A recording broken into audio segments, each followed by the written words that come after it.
السلام علیکم ورحمۃ اللہ وبرکاتہ۔ کچھ دن پہلے لاہور میں ایک واقعہ پیش آتا ہے انشر بازار کے اندر، جہاں ایک عورت اپنے ہسبینڈ کے ساتھ بازار میں آئی ہوئی ہوتی ہے، جہاں پر انہوں نے ایسا ڈریس پہنا ہوتا ہے کوئی، جس میں عربک میں کوئی کیلیگرافی کی بھی ہوتی ہے، جہاں پر اس میں لکھا ہوا ہوتا ہے حلوہ۔ تو ہمارے یہ وقتی مسلمان جن کو وقتی طور پر اسلام یاد آ جاتا ہے، تو وہ سمجھے کہ یہ قرآن آیات لکھی ہوئی ہیں۔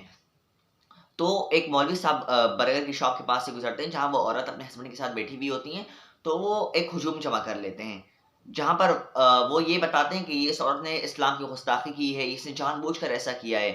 نہیں، میں پہلے تو یہ بات چھوڑ دیں کہ آپ نے ہجوم جمع کیا، آپ کو یہ چاہیے تھا، ان مولوی کے لیے ہے کہ آپ کو یہ چاہیے تھا کہ آپ جاتے پہلے ان سے پرسنلی مخاطب ہو کر آپ ان سے بات کرتے۔ ان کے ہسبینڈ بھی تھے، پرسنلی وہاں پر کوئی ایسا وہ واقع نہیں ہوتا، لیکن انہوں نے ہجوم جمع کر کے یہ ثابت کرنا چاہا کہ میرا اسلام اتنا مضبوط ہے کہ میں کسی کو گستاخی کرتے ہوئے دیکھ نہیں سکتا، تو میں نے ہجوم جمع کر کے وہاں چلا گیا اس عورت کے پاس اور اس کو قتل عام کی دھمکیاں دینے لگ گئے۔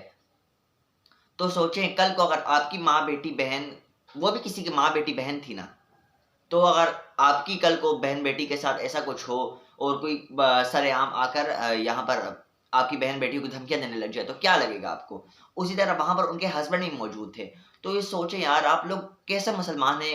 آج کل پورے سوشل میڈیا پہ یہ ویڈیوز ٹرینڈ کر رہی ہیں، یہ ویڈیوز فورن کنٹریز میں بھی دیکھی جائیں گی، تو وہ کیا سوچیں گے کہ یہ مطلب مسلم کنٹریز میں اسلامک ریپبلک آف پاکستان جسے کہا جاتا ہے، تو وہاں پر یہ سلوک ہوتا ہے کہ وہاں پر ان کو اتنی اویئرنیس نہیں ہے، اتنی کوئی شعور نہیں ہے ان لوگوں میں کہ عربک میں ان کو عربک میں کوئی اس کا مطلب ہی نہیں پتا۔ یار، بر وقت میں بولتا ہوں نا، اگر وہاں پر بر وقت پولیس نہ پہنچتی نا، تو آج شاید وہ عورت نہیں ہوتی، اس کا قتل ہو چکا ہوتا۔ جتنا وہاں پر نا مذہبی وہ ہو گیا تھا نا، آپس میں ملاوٹ، مذہبی طور پر سب وہ گئے تھے، اتنا ایموشنلی وہ گئے تھے۔ نہیں یار، میں بولتا ہوں نا، ان مولوی کو چاہیے تھا پرسنلی جا کر ان سے بات کر لیتے، بات کر کے یہ معاملہ وہیں پر مٹ جاتا، سلجھ جاتا۔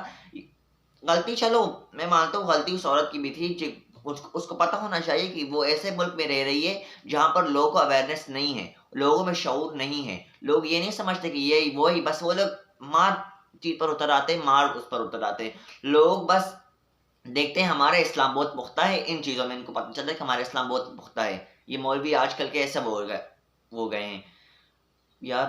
بر وقت میں بولتا ہوں، اے ایس پی شہر بانو نقوی جنہوں نے بر وقت پہنچ کر وہاں پر ساری سچویشن کو اپنے ہینڈل کیا، ان کو بھی بہت سچویشن کا فیس کرنا پڑا، لیکن لوگوں کا بہت ایک ہجوم جمع ہو گیا تھا نا، کہ ان کے لیے سچویشن آؤٹ آف کنٹرول ہو گئی تھی، لیکن ماشاءاللہ سے انہوں نے بہت اچھے طریقے سے اس کو ہینڈل کیا ہے کہ اس عورت کی جان بچائی ہے، اپنے ساتھ تھانے لے کر گئی۔ تو مجھے یہ سمجھ نہیں آ رہی کہ اس عورت نے آخر معافی کیوں مانگی، کیوں مانگی؟ یہ مجھے بالکل سمجھ نہیں کہ اس عورت نے آ کر معافی کیوں مانگی۔ مطلب کہ غلطی تو عوام کی ہے، عوام کو سمجھنا چاہیے تھا، اس کی بات سننی چاہیے تھی کہ اس میں اس کا مطلب ہے کیا۔ اب تو سب کو پتہ چل چکا ہے یار، عربک میں اس کا مطلب کیا ہے۔ آپ لوگ ہر زبان سیکھ لیتے ہیں، لیکن کیا آپ لوگ کو یہ نہیں پتا کہ عربی بھی ایک زبان ہے؟ عربی میں سعودیہ میں عربی بولی جاتی ہے، جہاں پر واش روم کا بھی لفظ ہوگا عربی میں، تو کیا آپ لوگ چھوڑ دیں اس بات کو؟ میں بس یہ کہنا چاہوں گا کہ تھوڑا سا اویئر ہو جائیں، تھوڑا سا شعور دیکھ لیں، اپنے آپ میں شعور سیکھ لیں کہ ایسے معاملات میں آپ لوگوں کو اتنے جذباتی ہونے کی ضرورت نہیں ہے۔ اور بہت اسپیشل تھینکس، بہت شکریہ انسپیکٹر شہربانو، جنہوں نے پوری سچویشن کو بہت اچھے طریقے سے ہینڈل کیا۔ آپ کو بہت اچھا سلام سلیوٹ ہے۔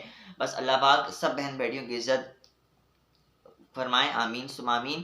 اللہ پاک ہم سب کو نیک عمل کرنے کی توفیق عطا فرمائے۔ اللہ پاک ہم جیسے مسلمانوں کو شعور دے کہ ہم کسی غلط راہ کی طرف نہ بڑھ جائیں۔ اگر اس عورت کا قتل عام ہو جاتا تو کیا؟ اللہ، شرک کے بعد قتل ہی ایک سب سے بڑا گناہ ہے، شرک کے بعد۔ دیکھو پکار کی وہ ہمیں کرنی اسی وجہ سے پڑی تاکہ لوگ جو ہیں وہ ہماری بات سن لیں، اور ہم جو سفر ہم نے طے کرنا ہے، جو کہ ذہنی طور پہ بہت لمبا تھا، دیکھنے میں بہت چھوٹا تھا، شاپ سے گاڑی تک کا وہ، اور پھر گاڑی کو ہم نے مین روڈ پہ جو پہنچانا ہے وہ ہم سکون سے پہنچانا۔ تو یہ سوچیں، باقی بہت برا ہوا اس عورت کے ساتھ، مجھے بہت دکھ ہو رہا ہے کہ یہ کیا ہوا ہے۔ لاہور میں ایسا کچھ ہو سکتا ہے کہ کسی کی بہن بیٹی کی عزت اچھالی جا رہی ہے؟ بس آئی ڈونٹ، یار مجھے بہت دکھ ہوا اس عورت کے لیے، بہت دکھ ہوا۔ وہ بھی کسی کی ماں بہن بیٹی ہوگی. بس اللہ پاک ہم سب کو شعور دے, ہم سب کو دین اسلام پر چلنے کی توفیق عطا فرمائے, ہم سب کو اویئرنیس دے کہ ہم دینی معاملات اور دنیاوی معاملات کو سمجھ سکیں. آمین. باقی اسپیشل تھینکس ہے انسپیکٹر شیربانو کے لیے, اللہ پاک انہیں بہت بہت جزائے خیر دے اس کام کے لیے. اللہ حافظ.